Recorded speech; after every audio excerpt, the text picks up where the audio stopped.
ಬಂಧುಗಳೇ ನೋಡಿ, ನಾನು ಮತ್ತು ರೋಹನ್ ಕಳೆದ 1-2 ವರ್ಷದಿಂದ ಆಲ್ಮೋಸ್ಟ್ ಒಂದೂವರೆ ವರ್ಷದಿಂದ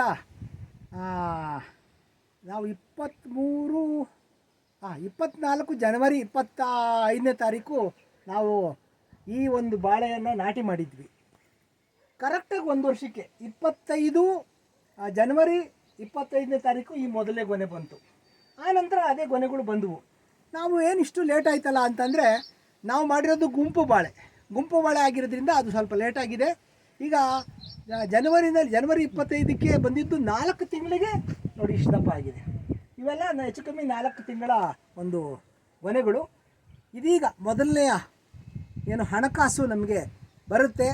ನೀವು ಕೂಡ ಈ ವಿಡಿಯೋ ನಾನು ಮತ್ತೆ ಕಲ್ಪತರು ಎಕ್ಸ್ಪ್ರೆಸ್ ಮೂಲಕ ನಿಮ್ಗೆ ಕೇಳ್ಕೊಳ್ಳೋದಿಷ್ಟೇ, ರೈತ ಬಾಂಧವರು ಅಲ್ಪ ಸ್ವಲ್ಪ ನೀರಾವರಿ ಇದ್ದಲ್ಲಿ ಬಾಳೆ ಇಂತಹ ಬೆಳೆಗಳನ್ನು, ಕಮರ್ಷಿಯಲ್ ಬೆಳೆಗಳನ್ನು ಬೆಳೀರಿ.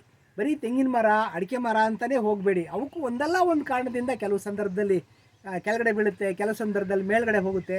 ನೋಡಿ, ಇವಾಗ 30,000 ರೂಪಾಯಿ 30,000 ಚಿಲ್ಲರೆ ಕೊಬ್ಬರಿಗಿದೆ, 50,000 ಚಿಲ್ಲರೆ ಅಡಿಕೆಗಿದೆ. ಆದರೆ ಅದು ಫ್ಲಕ್ಚುಯೇಷನ್. ಇವಾಗ 30,000 ಇದ್ದರೆ ಏನಂತೆ, ನಿಮ್ಮ ಹತ್ರ ಕೊಬ್ಬರಿನೇ ಇಲ್ಲ ಅಂದರೆ ಎಲ್ಲಿಂದ ಬರುತ್ತೆ? ಹಾಗಾಗಿ ಇಂತಹ ಬೆಳೆಗಳನ್ನು ಬೆಳೀರಿ ಅಂತ ನಾನು ಹೇಳಿ ಪ್ರೋತ್ಸಾಹದಾಯಕವಾಗಿ ಈ ವಿಡಿಯೋವನ್ನು ಮಾಡ್ತಾಯಿದ್ದೀನಿ. ಬಂಧುಗಳೇ, ನಮಸ್ಕಾರ.